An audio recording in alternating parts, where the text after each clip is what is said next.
Bom dia, meus irmãos. Bom dia. É um prazer estar com vocês. E, de fato, como o reverendo Pedro falou, nós temos uma amizade de longo tempo, né? E foi um tempo muito especial para mim, no tempo que eu estudei lá no seminário de São Paulo, JMC, e nós vivemos juntos, de fato, acabamos também dividindo o quarto. Foi um período muito rico. E tenho acompanhado também a vida do Pedro nas andanças dele. Cada um de nós fez uma trajetória, né? Eu tive uma experiência com a minha família de 2 anos em um país pequeno, pobre e de maioria muçulmana do leste europeu, a Albânia, país que era comunista e até 40 anos atrás era o equivalente à Coreia do Norte hoje, o país mais fechado do mundo. Foi uma experiência muito rica, muito intensa. Nós experimentamos momentos muito felizes e os momentos mais difíceis da minha vida também. Então eu digo assim, Deus me deu a excelente oportunidade de voltar mais humilde. Se eu não conseguir, é dificuldade minha mesmo. E no meio desse processo todo, nós estamos tentando servir ao Senhor. Há uma saudade muito grande em todos os membros da família dessa experiência fora do Brasil. Tive um período curto em Portugal. Tecnicamente, eu não sou mais doutorando, porque deixei o curso, né? A gente só começou. Então, deixamos para lá. Mas também tenho uma certa identificação com a academia e estou orando a Deus pedindo que o Senhor resolva essa equação que aparentemente é insolúvel. O desejo do retorno no contexto fora do Brasil, estudo, cooperação e todo mundo feliz com isso aí. Isso tem sido o motivo de nossas orações e eu peço que os irmãos também sigam neste sentido.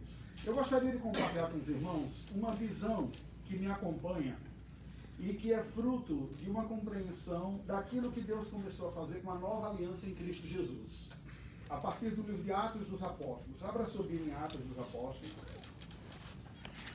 O livro de Atos é o livro histórico do Novo Testamento. O único livro que está nessa categoria de livro histórico. Nós temos os evangelhos, que tem história também, mas o evangelho tem vários gêneros literários. Tem parábola, tem sermão, tem profecia, não é? E tem as narrativas também. Já Atos não, escrito pelo mesmo autor do livro de Lucas. Então, você consegue perceber isso logo no início, os primeiros versículos, quando Lucas diz: escrevi o primeiro livro ao Teófilo, relatando todas as coisas que Jesus começou a fazer e a ensinar, até o dia em que, depois de haver dado mandamentos por intermédio do Espírito Santo aos apóstolos que escolheram, foi elevado às alturas. Então ele faz essa ligação logo no início do livro com o restante. E ele continua: a este também, depois de ter padecido, se apresentou vivo com muitas provas incontestáveis, aparecendo-lhes durante 40 dias e falando das coisas concernentes ao reino de Deus. E comendo com eles, determinou-lhes que se ausentassem de Jerusalém, não se ausentassem de Jerusalém, mas que esperassem a promessa do Pai, a qual ele disse que me ouvistes. Então, o que é que Lucas está fazendo aqui? Ele diz: eu escrevi o primeiro livro falando sobre Jesus Cristo, aquilo que ele fez e aquilo que ele disse. Este segundo livro que eu estou escrevendo diz respeito àquilo que Cristo continuou a fazer, ou Deus continuou a fazer, a partir da obra executada de Cristo aqui na terra, mas depois que ele sobe aos céus. E aí você percebe que as palavras iniciais de Lucas no livro de Atos fazem uma conexão com o Evangelho.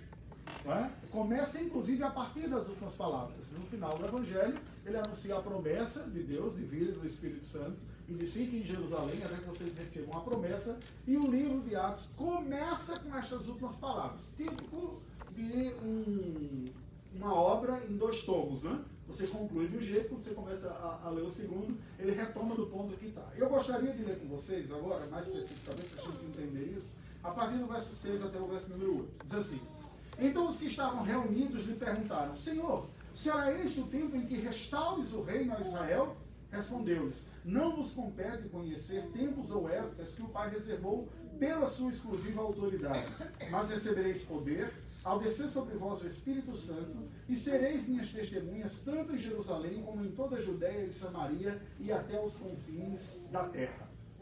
Esta parte inicial aqui, ela tem não apenas o que era típico dos escritos de sua época, a apresentação clássica de quem está falando, Lucas dizendo no início, para quem ele está escrevendo, o Teófilo aqui, que os estudiosos se dividem se é um personagem histórico real, alguém chamado Teófilo, ou é um cristão protótipo, porque Teófilo significa amigo de Deus. Então, como se estivesse dizendo, como o cristão do peregrino, não é? É aquele personagem tipificado ali, mas que representaria todo cristão. Há um debate longo aqui que não nos interessa tanto, porque não vai mudar. De toda forma, nós temos um cristão aqui recebendo este livro e todos nós por extensão. Então ele diz, olha, eu estou falando daquilo que Deus continuou a fazer a partir da obra de Cristo Jesus. E é muito curioso, porque no verso número 6, a Bíblia nos diz que os discípulos se aproximaram do Senhor Jesus, ainda aqui presente, ele não tinha subido aos céus ainda, e disse, Senhor, quando é que o Senhor vai restaurar o reino a Israel? Quando eu leio estes versículos, eu fico pensando no amor e na paciência do nosso Senhor Jesus Cristo. 3 anos desenvolvendo o ministério aqui com os homens, falando, meu reino não é deste mundo, mas se fosse desse mundo eu ia executar as coisas aqui, eu pediria ao Pai, anjos viriam, até a hora da execução, eles estão o tempo todo. Quando é? Por que essa ideia fixa estava na cabeça dos discípulos? Aqui tem 2 aspectos para nós entendermos. O primeiro deles é que a realidade do reino de Deus, na antiga aliança, se manifestava através do reino de Israel. Basicamente, como se nós tivéssemos 2 circunferências, uma sobrenatural, espiritual, que seria o conceito de reino de Deus, e uma terrena, física, que era o reino de Israel. Então, vocês lembram, ainda quando estudavam matemática, a gente estudava os grupos, né? Contém, está contido, aquela coisa toda. Então, tinha aquela circunferência em cima, a espiritual, e uma outra embaixo. E elas estavam meio que, quase que sobrepostas. Tinha uma hora que o reino daqui da terra estava muito distante do reino dos céus, mas era a agência de execução do reino dos céus aqui na terra. Por essa sobreposição, havia uma concepção de que o que Deus estava por fazer na terra passaria necessariamente por Israel. Só que quando o Senhor Jesus diz, é chegada a hora de que esse evangelho do reino seja anunciado a todas as nações, o Senhor Jesus está dando essa virada das alianças, que você não tem mais na nova aliança uma hegemonia ou uma prioridade de nenhum povo sobre os outros. Acabou o tempo de Israel como nação, como agência do reino, e agora são súditos do reino que serão esses agentes do reino para todas as nações. O Leandro Lima esteve aqui, eu acredito que ele abordou alguma coisa nesse sentido, né? Quando ele fala da expansão do reino dos céus e da obra de Cristo aqui, que é o que está presente nas Escrituras. Mas os discípulos ainda estavam, o Senhor viveu aqui 3 anos, morreu, ressuscitou, e o reino de Israel? Eu fico pensando, rapaz, vocês não entenderam nada, não é brincadeira, né? Esse ponto aqui, vocês ainda estão preocupados. Então, o primeiro ponto tinha essa questão teológica, mas o segundo tinha uma questão ideológica, que é decorrente da primeira, mas é um pouco diferente. Imaginasse o povo escolhido de Deus desenvolvia nos judeus uma espécie de síndrome de superioridade, um etnocentrismo e, por que não dizer, até um certo chauvinismo, um entendimento de uma superioridade com relação aos outros povos. E eles olhavam e diziam, tem um povo pagão, adorador de deuses aí, de vaca, dos antepassados, que são os povos romanos, estão dominando. O Senhor vai deixar isso acontecer até quando? Quando é que o Senhor vai restaurar a glória do reino de Israel, ainda pensando nas categorias da antiga aliança? Quando é que o Senhor vai chutar fora esses líderes pagãos aí e será restaurada a glória de Davi em tudo aquilo? Aí o Senhor Jesus nos dá a seguinte resposta, verso número 7. Não vos compete conhecer tempos ou épocas que o Pai reservou pela sua exclusiva autoridade. O que é que ele está dizendo? A agenda política, étnica, nacional ou internacional, né, não diz respeito à preocupação do povo de Deus. O que Deus está fazendo no nível macro aqui na Terra, nas nações, é a agenda exclusiva de Deus. Ele levanta reis, abate reis, levanta rei, derruba rei. Você se lembra da conclusão de Nabucodonosor, quando ele fica louco, né, com todo aquele orgulho, ele vai dizer, o Senhor é quem exalta, o Senhor é quem abaixa. É isso que o Senhor está dizendo. Não deve ser motivo da preocupação da igreja a pauta política internacional como sendo um propósito de chamada da parte do Senhor. Não é essa a nossa preocupação. O que Deus vai fazer com os romanos, quando vai fazer e o que vai fazer é problema dele, é na agenda dele. Vocês não têm força para isso, não têm exército para isso, não têm vocação para isso. Não é o chamado de vocês mexer com esse tipo de coisa. Deus reservou para sua exclusiva autoridade e no seu tempo apropriado, a ocasião apropriada.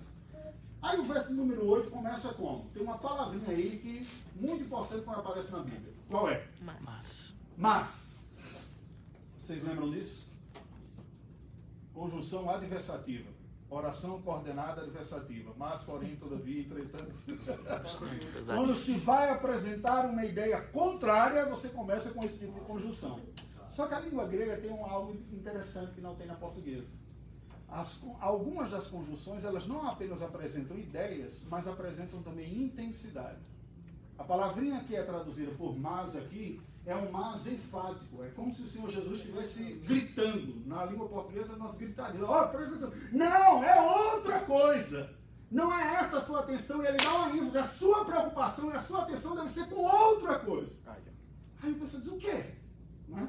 Mas recebereis poder ao descer sobre vós o Espírito Santo. E sereis minhas testemunhas. Tanto em Jerusalém como em toda a Judéia e Samaria e até os confins da terra. Não fica preocupado com a agenda geopolítica do que Deus está fazendo.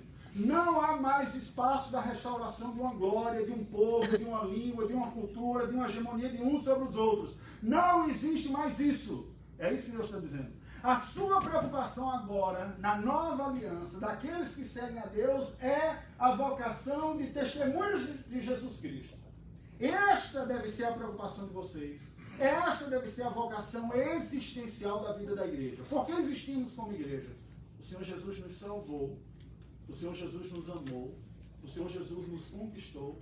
E o Senhor Jesus nos comissionou para anunciarmos aos quatro cantos da terra quem Ele é, para que outros entrem também nesse reino, sem primazia de um povo sobre outro. E aí o que o livro de Atos vai mostrar todo, a partir de agora, é como este versículo 8 aqui foi sendo executado pelo próprio Deus.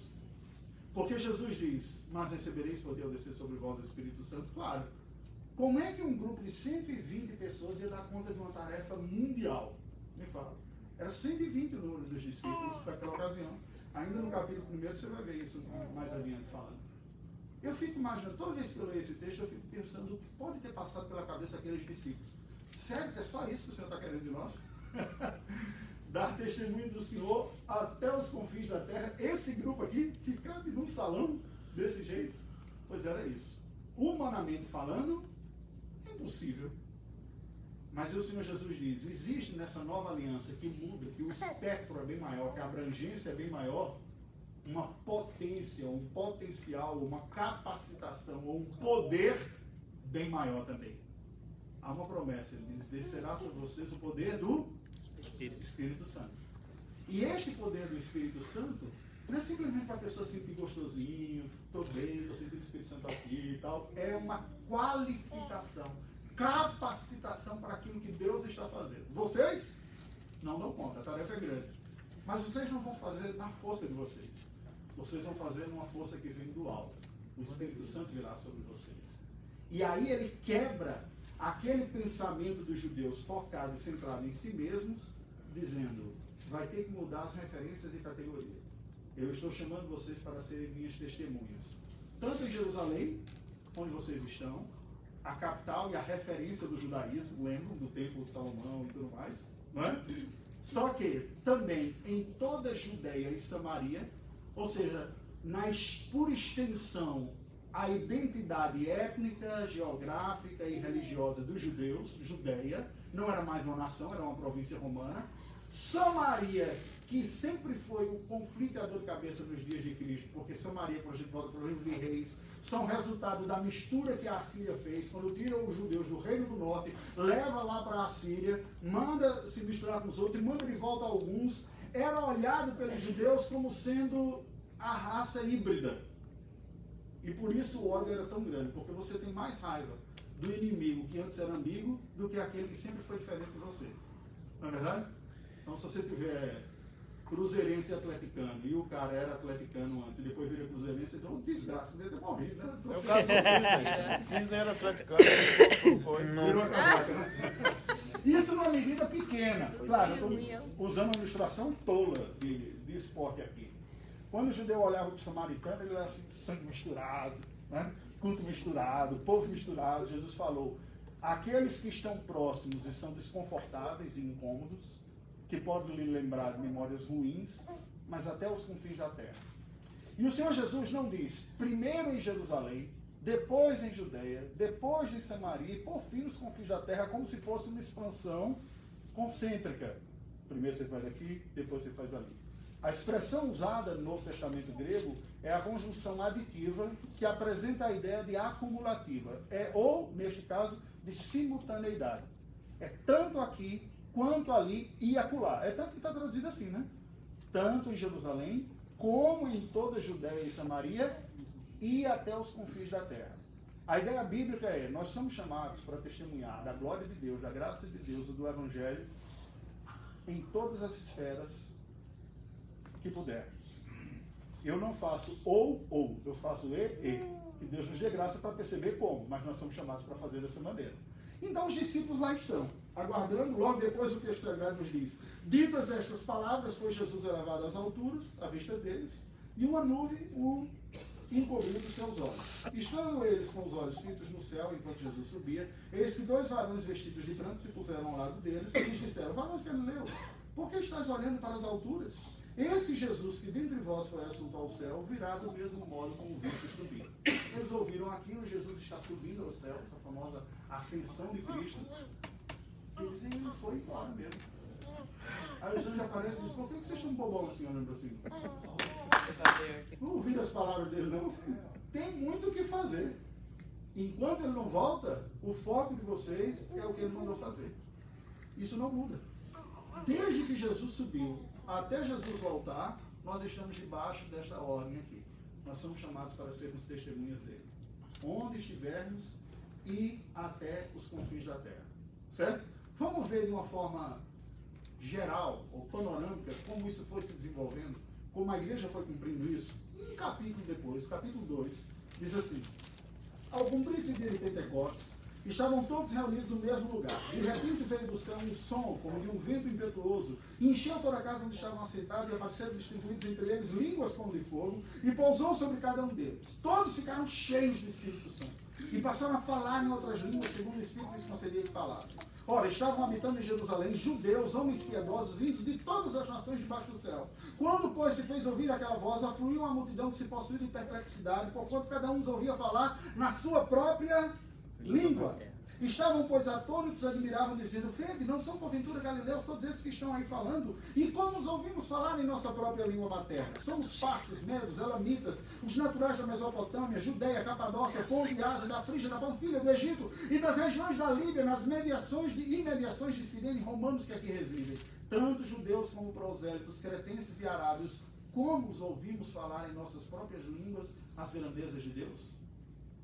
Vocês conseguem perceber numa leitura bíblica, exegética, desculpa o termo técnico aqui, que significa acompanhando o sentido que o texto está dizendo e não ideias preconcebidas, a importância disso, dessa narrativa dada por Lucas aqui? Jesus falou para os discípulos, fiquem em Jerusalém até que vocês sejam revestidos e aí vocês vão ser capacitados para darem testemunho até as nações. Quando é que só vai restaurar o reino de Israel? Não, não tem restauração do reino de Israel. Tem testemunho para todos agora. É isso que tem. E eles estão lá. A Bíblia nos diz para a ocasião chamada Festa de Pentecostes.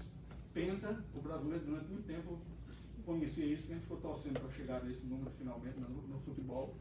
Era a festa que ocorria 7 semanas depois da Páscoa, a festa das colheitas. Então, Penta vem de 50, porque 7 vezes 7, 49 dias.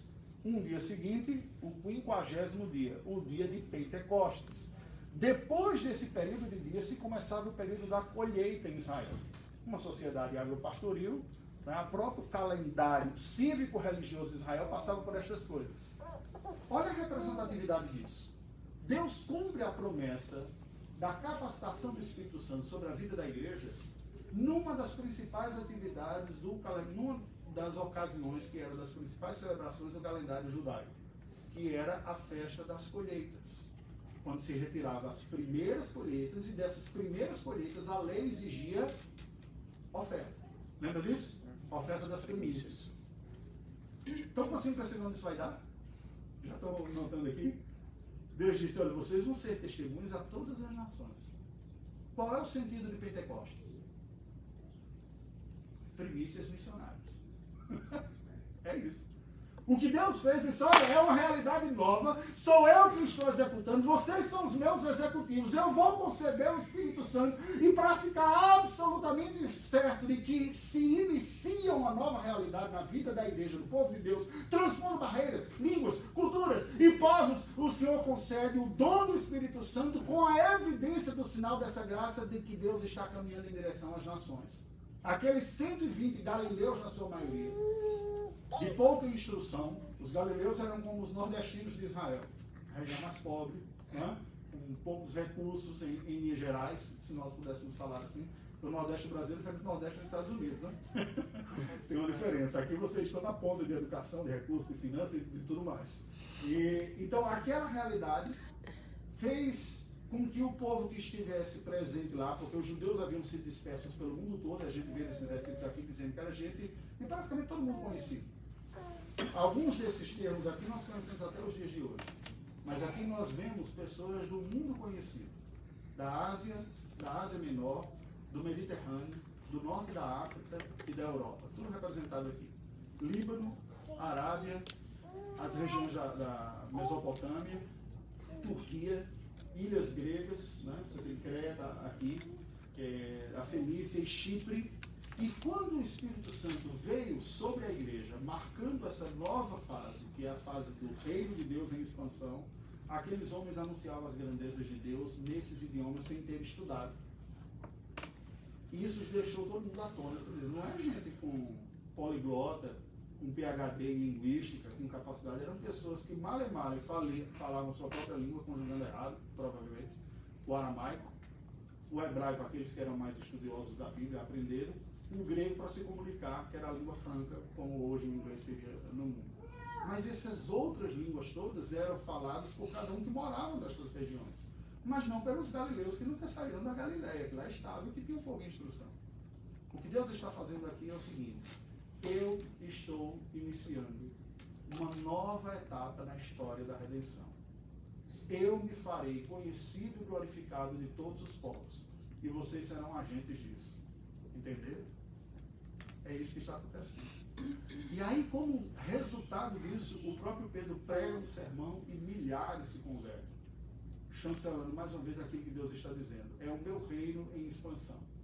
Naquela ocasião em que o mundo estava representado ali, porque era uma festa judaica, e o judeu que fosse minimamente piedoso ia querer cumprir a lei de Deus e ia juntar umas reservinhas para estar em Jerusalém naquele dia lá. Ouviram o Evangelho e levaram consigo de volta. No entanto, este aprendizado de que Deus está nos chamando para sermos testemunhas dele até os confins da terra, não foi um aprendizado muito simples da parte da igreja, nem a obediência dele foi simples também. Vire algumas páginas aí, uns 3 ou 4, vamos para Atos capítulo 8.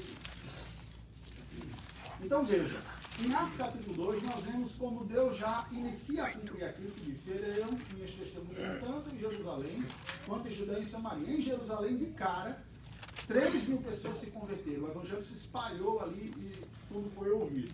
Começa-se a se pregar fortemente, há uma rejeição, capítulos 3, 4 e 5, você vai perceber isso, a ponto de haver o primeiro martírio da igreja, que foi o apedrejamento de Estevão, no capítulo 7. Jerusalém está sendo saturada do evangelho, ao ponto de gerar uma ameaça para o judaísmo, e eles já se colocarem contra os cristãos e executarem o primeiro cristão. Certo? Mas Jesus falou para ser testemunha também em Judeia, Samaria, até os confins da terra, não foi? Os discípulos saíram e disseram: não, eu vou testemunhar. Foi assim? Como é que diz Atos capítulo 8, verso 1? E Saulo consentia na sua morte. Naquele dia levantou-se grande perseguição contra a igreja em Jerusalém. E todos, exceto os apóstolos, foram dispersos pelas regiões da Judeia e Samaria. Como se deu o cumprimento daquela ordem de Cristo, da expansão do reino para a Judeia e Samaria? Foi por obediência? Foi por um planejamento? Vamos cumprir, fazer um sítio em Jerusalém aqui, um organismo para alcançar e cumprir. Foi isso que ocorreu? Não. Eles levaram o evangelho, na verdade, para salvar a própria pele. O cenário ficou tão difícil em Jerusalém que eles zaparam, partiram. Ah, eu tenho uma prima lá em Samaria, ela disse que eu podia morar no fundo da casa dela, a minha sogra está lá naquela região, disse que eu posso fazer um puxadinho e tudo mais, e dá pra gente se abrigar enquanto a gente não consegue a própria casa. Já ouviu história desse tipo aqui? O negócio está difícil nesse país, vamos para aquela outra região, a gente mora por um tempo, depois a gente consegue se virar. Já ouviu? Pois bem, ocorreu aqui também. Não foi eu estou querendo levar o evangelho, eu estou querendo salvar a própria pele. E os apóstolos disseram, a gente segura as pontas aqui em Jerusalém. A gente não pode abandonar Jerusalém. Mas o povo se mandou e foi pensando em si mesmo. As pessoas foram, mas a compreensão de que eles eram chamados para levar o evangelho e a execução disso não foi assim que aconteceu. Vira mais 2 páginas aí. Na verdade, uma só. Uma. Vou citar Paulo aqui. Capítulo 9. A gente vem a conversão de Paulo, né? Ou a conversão de Saulo. Paulo é o nome grego dele. Vocês sabem da história da conversão dele, ele vai para Damasco e tudo mais. Eu gostaria de chamar a atenção para vocês, a partir do verso 20 aqui, a experiência dele lá em Damasco. E logo pregava nas sinagogas a Jesus, afirmando que este é o Filho de Deus. Ora, todos os que o ouviam estavam atônitos e diziam, não é este o que exterminava em Jerusalém os que invocavam o nome de Jesus? E para aqui veio precisamente com o fim de levar armados os principais sacerdotes amarrados. Saulo, porém, mais e mais se fortalecia e confundia os judeus que moravam em Damasco, demonstrando que Jesus é o Cristo. Decorridos muitos dias, os judeus deliberaram em tirar-lhes a vida. Porém, o plano deles chegou ao conhecimento de Saulo. Dia e noite guardavam também as portas para o matarem, mas os seus discípulos tomaram-no de noite e o colocaram no cesto e desceram pela muralha. Tendo chegado a Jerusalém, procurou juntar-se com os discípulos. Todos, porém, o temiam, não acreditando que ele fosse discípulo. Mas Barnabé, levando-o consigo, levou aos apóstolos, contou-lhes como ele vira o Senhor no caminho, e que este lhe falara, e como em Damasco pregava ousadamente em nome de Jesus. Estava com eles em Jerusalém, entrando e saindo, pregando ousadamente em nome do Senhor. Falava e discutia com os helenistas, mas eles procuravam tirar-lhe a vida. Tendo, porém, isto chegado ao conhecimento dos irmãos, levaram-no até Cesareia e dali o enviaram para Tarso. Isso aqui é muito curioso. Normalmente a gente passa batido por essa passagem aqui. Você está mexendo aqui? Eu sei que normalmente a gente passa batido, mas olha o que acontece aqui. A igreja recebe o dom do Espírito Santo, marcando essa nova fase. Eles são dispersos porque houve aquela perseguição em Jerusalém, mas não houve um engajamento no testemunho do Evangelho para outros. Deus converte Paulo, que vem se tornar depois o principal agente missionário da igreja naquela primeira geração, e ele converte já sabendo disso e já caindo, matando, como se diz. Converteu, ele estava indo para Damasco para prender os discípulos, não foi? O que ele faz em Damasco? O que ele faz? Prega. Ele vai pregar, ao ponto de gerar uma instabilidade lá e ele tem que fugir do cesto. Aí ele diz, não, deixa eu ir até Jerusalém. Gente, eu perseguia, mas agora eu sou cristão e o pessoal desconfiado. Ah, será que esse cara é mesmo? Ele não está se disfarçando? Isso é polícia secreta aqui, disfarçado, para poder ver o que está acontecendo aqui. Quem somos nós? Ficaram meio desconfiados. Barnabé diz, olha, eu ouvi o que ele fez lá em Damasco. Ele está dando um bom testemunho, Barnabé dá essa credencial, mas o pessoal está meio desconfiado dele. E ele começa a pregar lá em Jerusalém também. Mas como estava o clima em Jerusalém, gente? Estava tranquilo? Não. O que foi que aconteceu com ele?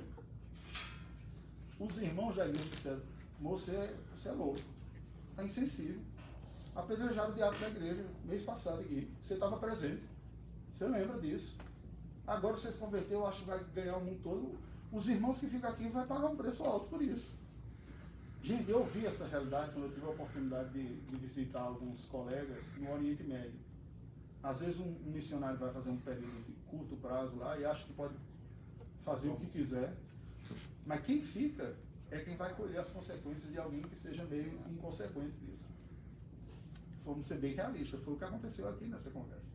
Se você vem aqui, está pregando, todo ousado aí e tudo mais, mas quem vai segurar as pontas são nós aqui depois. Você tem que tomar mais o seu espírito. Nós não queremos ser na equipe, não. Você é meio destrovelhado. Vai embora. Vai para casa. E despedem Paulo para Tarso. Eu não gosto de refletir sobre a agonia de Paulo em Tarso. Porque eu imagino que foi profunda. 14 anos, o Senhor apareceu para mim. Disse para eu ser missionário para todo mundo. E o teu povo, a igreja, não quis me mandar de volta. E eu estou aqui fazendo tenda de novo, costurando. Mais uma tenda para eu pagar minhas contas. Ele foi para lá. 2 páginas, vira aí. Atos capítulo 11. Essa é uma das partes que eu acho mais fantásticas do livro de Atos. A partir do verso 19, acompanhe aqui. Então os que foram dispersos por causa da tribulação que sobreveio a Estevão se espalharam até Fenícia, Chipre e Antioquia, não anunciando ninguém a palavra, senão somente aos judeus. O que acontece? Isso é uma mentalidade típica judaica. Sou judeu, filho de judeu, neto de judeu, né? Jesus é o Messias, salvou minha vida, minha família, eleito, filho da aliança. Quem é presbiteriano de pura gema se identifica com essas coisas. Sou eu, passo de pai para filho, somos nós aqui, os do pedaço. Aí eles saem, dispersam e por enquanto diz: onde é que tem uns presbiterianos aqui, como se não fez de mim? Onde é que tem esse povo aqui? É com esse que eu vou pegar. E eles espalhados, foram pelo mundo lá, mas queriam ficar só no meio do povo dentro lá. Não é isso que eu deixo dizer? Saíram e procuraram só quem era judeu também. Agora olha como avança o texto, verso 20. Alguns deles, porém, que eram de Chipre e de Cirene, e que foram até Antioquia, falavam também aos gregos, anunciando-lhes o evangelho do Senhor Jesus. Glória a Deus. Glória a Deus. Alguns destes que eram não judeus da Judéia, mas eram judeus cosmopolitas, multiculturais, já nasceram num ambiente plural, numa Boston da vida, cidade cosmopolita que tem todo mundo lá, cresceram convivendo com outros. Esses caras tiveram a ousadia de pregar o evangelho para quem não era judeu. É um povo ousado, não é? Tiveram a coragem de falar para quem não era religioso, quem não era seguidor da confissão de fé, né? Para quem vinha. Quem diz que os caras tiveram essa coragem? E sabe qual é o problema quando você tem coragem de evangelizar pessoas? É que Deus tem coragem de salvá-las. Esse é o problema. A Bíblia diz aqui: alguns deles tiveram a ousadia de anunciar o evangelho do Senhor Jesus. Olha o que diz o verso 21. A mão do Senhor estava com eles e muitos crentes se converteram ao Senhor. Aí começa o problema, para quem gosta das coisas redondinhas. O Chico está começando a converter gente aqui. E esse povo vem com costume diferente, com pergunta diferente, com roupa diferente, com contexto histórico familiar, que você diz: isso é uma família? Já não é isso que você vê aqui. Esse povo começou a crer no evangelho e aparecia na igreja. Eu vim aqui. Mas quem evangelizou você? Fulano. Veio e eu creio que Jesus é o Messias. Você crê? Creio. Ele é o Messias. O desconforto de você ter pessoas novas chegando é que elas dão um trabalho. Você precisa investir na vida dessas pessoas, discipulando, ensinando a caminhar com Cristo, explicando a fé. Elas trarão consigo todo o acumulado da sua vida anterior. Mas é isso que Deus está fazendo. O versículo diz: a boa mão do Senhor estava com eles. E a igreja lá em Antioquia começa a crescer. Começa a crescer com essas pessoas. Verso 22. A notícia a respeito deles chegou aos ouvidos da igreja que estava em Jerusalém e enviaram Barnabé até Antioquia. O que é isso aqui? Quem é do meu presbiteriano vai entender aqui. Rapaz, tem uma igreja saindo dos padrões aí. Vamos investigar a comissão. Exatamente. Monta uma comissão no presbitério. Legislação e Justiça. E coloca. E põe um pastor designado para supervisionar aquele negócio lá. Não deixa a guerra solta lá, não. No meio, quem que a gente manda? Manda Barnabé, porque ele é de Chipre também. Foi um pessoal lá da tua cidade, meio doidozinho, né? Que sai de Chipre. Então, você que é de Chipre também, você se entende, né?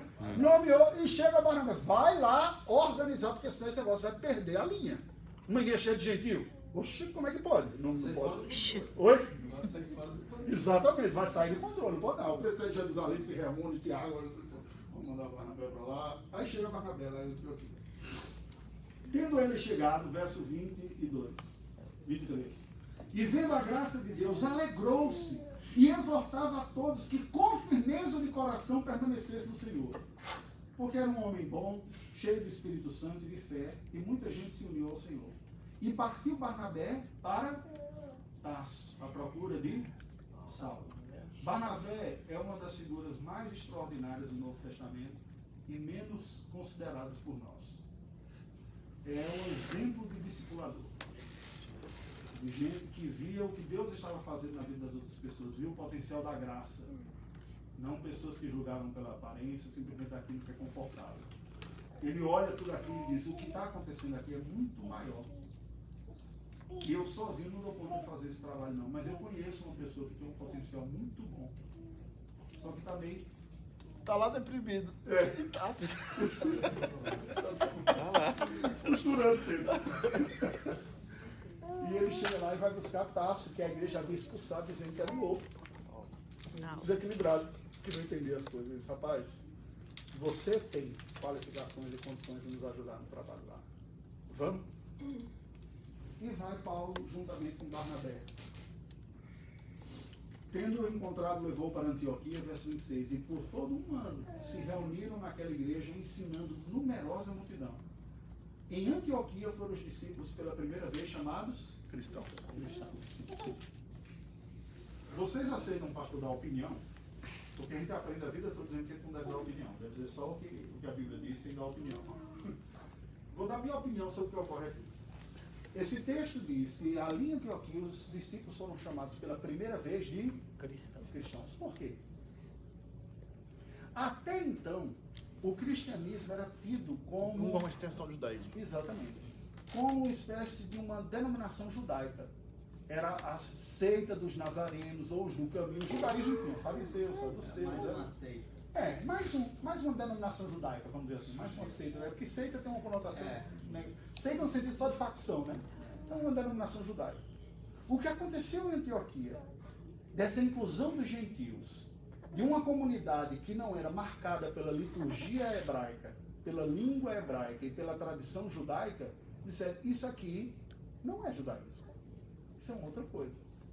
Isso aqui é algo que está ligado profundamente ao Cristo, de tal maneira que essas pessoas não são simplesmente, não são judeus, e não são etnicamente, mas também não são culturalmente, e também não são liturgicamente, e também não são eclesiasticamente. E daí eles são chamados pela primeira vez de cristãos. A intenção que fica, até o texto original, é que depois de um ano, eles chegaram a uma conclusão, levaram as pessoas, e elas chegaram à conclusão, nós somos cristãos, nós não somos judeus. É que até agora era a ideia, vamos salvar o judaísmo, né? De si mesmo. Exatamente. E aqui eles são seguidores de Cristo, não é o judaísmo. Isso é fantástico. Preste atenção no dado aqui. O impacto desta igreja foi tão grande que essa igreja não apenas foi a primeira ocasião que os cristãos são chamados de cristãos, é aqui, mas ela se desenvolve ao ponto de 3 a 4 séculos depois.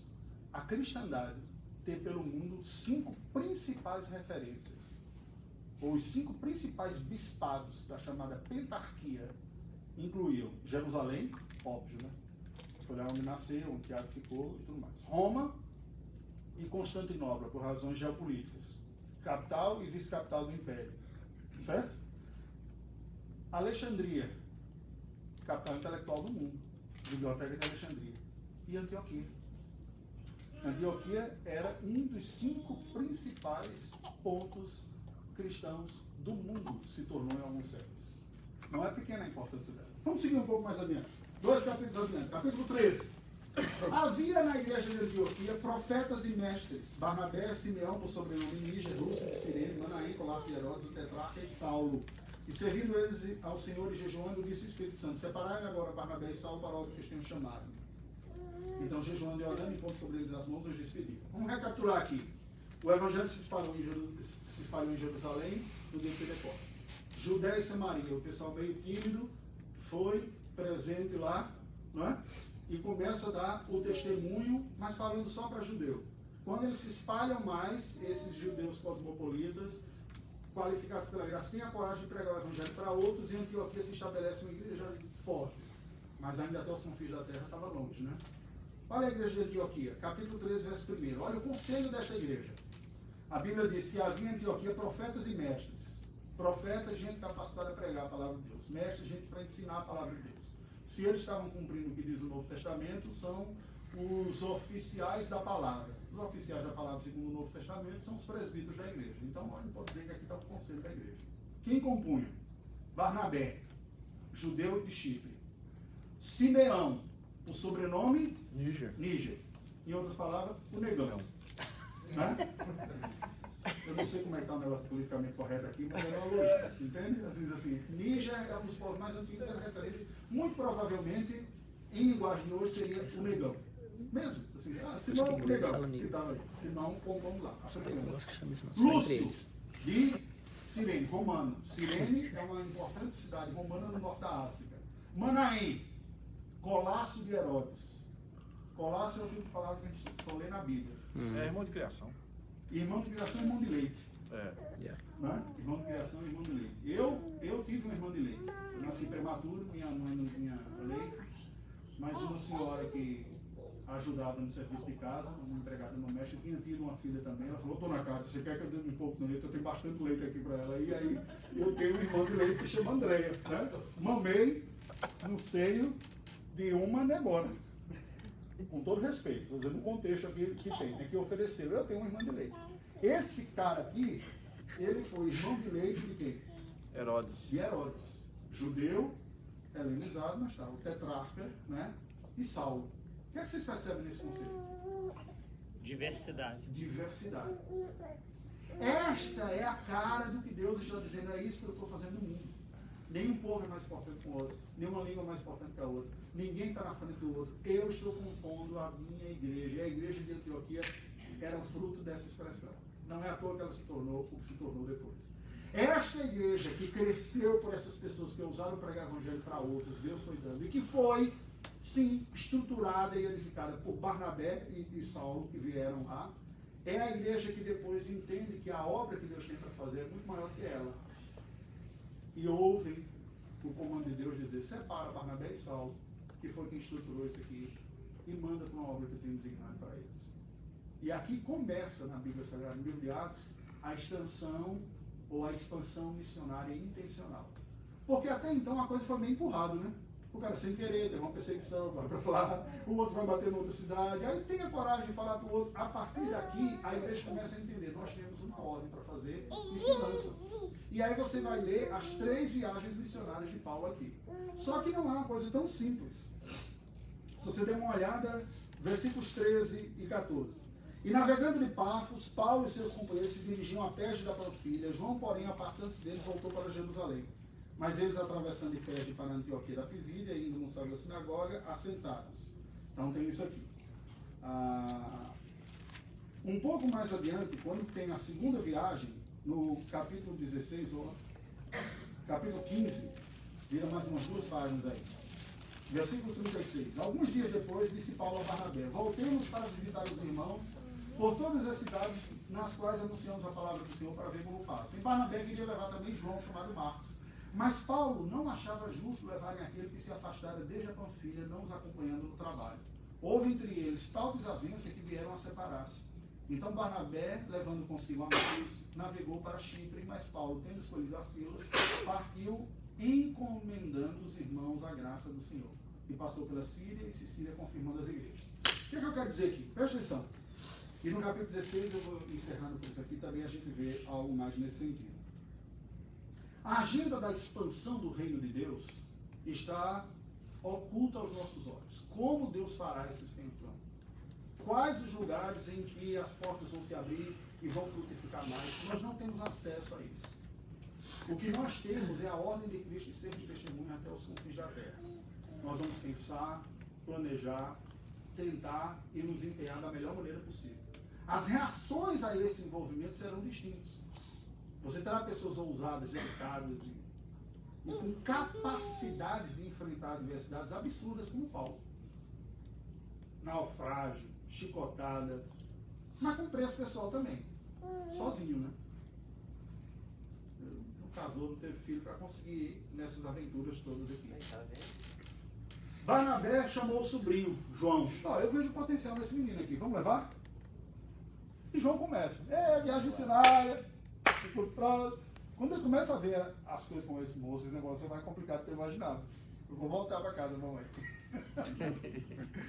Volta lá no capítulo 13. Quando termina, Paulo fica irado. Quando termina tudo, e vai ter a segunda viagem, vamos lá! Aí Barnabé disse: vamos levar João de novo. João? A obra missionária é para macho. Aí mole aí. Não dá não. Isso aqui é para quem aguenta o drama. E você viu o que aconteceu? Ele voltou, vai dar trabalho pra gente, aqui vai ficar parado, não vai desenvolver. Isso aqui não presta não, tem que pegar gente que some, que vai adiante. E aqueles falam, mas não é assim. Não, você não entende que vai perder tempo. Da outra vez a gente teve uma discussão danada, ele ficou deprimido, lá, triste, chorando. Não vai dar certo levar João Marcos conosco. A Bíblia diz que houve não pequena discussão entre eles. Presbiteriano mesmo. Oi? Presbiteriano mesmo. Não pequena discussão. Eu fico imaginando, né? Quando fala não pequena discussão, é uma maneira inspirada e educada de dizer que o pau quebrou, né? Entre eles. A desavença foi grande mesmo, né? Eu fico pensando, Barnabé dizendo, foi bom quando eu fui chamar você, né? Quando ninguém acreditava que você estava largado, você gostou, né? Agora, esse outro aqui que está precisando também, você não quer saber. E aí eles não se entenderam. E saíram. Aquela desavença fez com que aquela equipe duplicasse. Porque Barnabé leva João Marcos e vai numa direção, e Paulo chama Silas e vai numa outra direção. Deus está no comando de todas as coisas, inclusive sobre os nossos pecados e incapacidades de resolver os nossos problemas de uma forma saudável também. Uma coisa não elimina a outra. Entende? Me permita fazer uma incursãozinha no outro livro. 2 Timóteo. Alguém abra 2 Timóteo, o último capítulo de 2 Timóteo. Exato.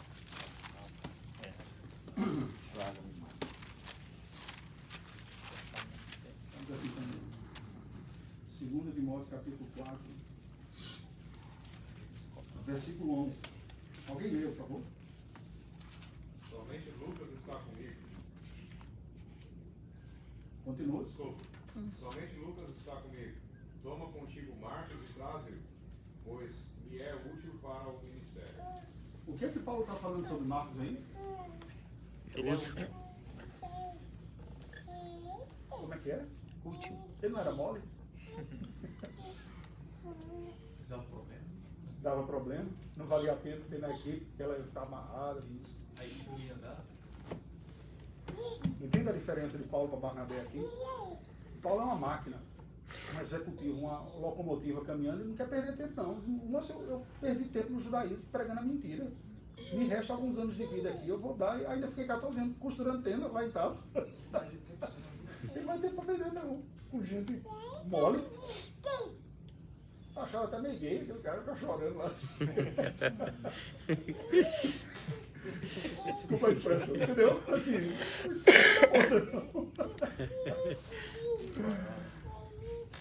mas Barnabé, que tinha esse coração mais pastoral, que tratou de Paulo, também investiu na vida de Timóteo, né? E na vida de João Marcos, que era o seu sobrinho, ao ponto de no final Paulo dizer, esse cara me é útil ao ministério hoje.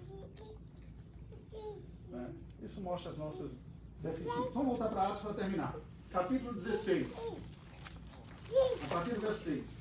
E percorrendo a região frígio-gálata, tendo sido impedidos pelo Espírito Santo de pregar a palavra na Ásia, defrontando Mísia, tentavam ir para a Bitínia, mas o Espírito de Jesus não permitiu. E tendo contornado a Mísia, desceram a Troade, e à noite sobreveio a Paulo uma visão na qual um varão macedônio estava em pé e rogava, dizendo, passa Macedônia e ajuda-nos. Assim que tive a visão, imediatamente procuramos partir para aquele destino, concluindo que Deus nos havia chamado para lhes anunciar o Evangelho. O que é que eu quero dizer com isso? A agenda da expansão do reino de Deus, como ela se dará, não nos é dada a conhecer. A ordem sim.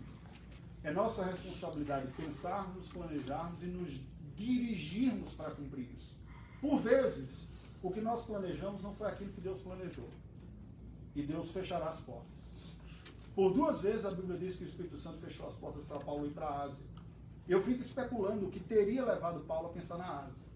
Um homem inteligente e estudioso que era, ele sabia de civilizações milenares que havia na Ásia. E grandes centros populacionais. Índia, China, por exemplo. Civilizações milenares. E possivelmente ele pensava, ali é um lugar para investir. Mas não era isso que Deus queria. Deus queria que o Evangelho, na história, naquele momento, se expandisse ao Ocidente ainda. E ele vai fechando. Paulo tenta ir mais ao Oriente, Deus impede. Nós não sabemos como. Só diz que o Espírito Santo impediu. O recurso que Deus usou, a gente não sabe qual foi. Depois ele tenta um pouco a Nordeste, ainda em direção, e Deus fecha também. Até que ele tem uma visão de um homem da Macedônia, que diz, passa a Macedônia e ajuda-nos. E aí Paulo então se dirige ao Ocidente. E vai à região grega lá, prega o Evangelho. e depois a primeira europeia a se converter, Lídia, lá na região de Filipos, vem, e o evangelho começa a se estender ao ocidente. Hoje nós estamos aqui porque a graça da soberania de Deus, da providência, levou o evangelho, nesses 2000 anos de cristianismo, a soprar com a biruta para o lado do ocidente. Ocorre que a civilização de pano de fundo cristão está morrendo. Você não tem mais nenhum lugar do mundo, desde que Constantino decretou que o cristianismo seria uma religião tolerada, na prática tornou oficial. Pela primeira vez na história, nós não temos mais nenhum país do mundo realmente apoiando o cristianismo, financiando, seja lá de que forma. Isso me faz chegar à conclusão que nós temos dias futuros, próximos, mas semelhantes à primeira geração. Não temos o Estado ao nosso favor, temos leis sendo voltadas contrárias, com posições contrárias ao cristianismo, temos oposições muitas vezes legais em países que foram de maioria cristã. Eu tive a oportunidade de viver na Albânia 2 anos, que foi evangelizado inicialmente pelo apóstolo Paulo. Em Romanos capítulo 15 ele fala que ele pregou o evangelho até a região do Ilírico, que é aquela região do norte da Albânia e o sul da República de Montenegro, coincidência, né? Da República de Montenegro. Esteve lá, depois se torna muçulmana com a expansão do Império Otomano e se abriu para o evangelho recentemente. Portugal, o evangelho chega até o fim da Península Ibérica. O desejo de Paulo era ir até aquela região. Quando você lê Romanos 15, ele diz o desejo de ir até a Espanha e queria contar com a igreja de Roma nesse apoio. Qual é a conclusão que nós chegamos? Nós temos uma ordem. Anunciarmos o evangelho onde estamos. Me permite fazer essa apropriação aqui. A nossa Jerusalém, a cidade onde nós estamos. Expandir o evangelho na unidade nacional, linguística e cultural de onde estamos. Para vocês, a experiência aqui é transcultural. Vocês estão em um outro país. Mas em termos de referência do local, se torna Jerusalém de vocês. Você tem uma responsabilidade aqui na região de Boston. Um envolvimento com a City to City, tanto nos Estados Unidos como fora, e em outros lugares também. E até os confins da terra. Como que esses campos vão responder, nós não sabemos propriamente. Temos a responsabilidade de nos planejar e ir, na certeza que Deus disse, e eis que estou convosco, todos os dias, até a consumação dos séculos. Glória a Deus. Vocês são minhas testemunhas, aqui em Jerusalém, na Judéia, em Samaria e até os confins da terra. Que Deus seja glorificado. Amém. Glória a Deus. Da nossa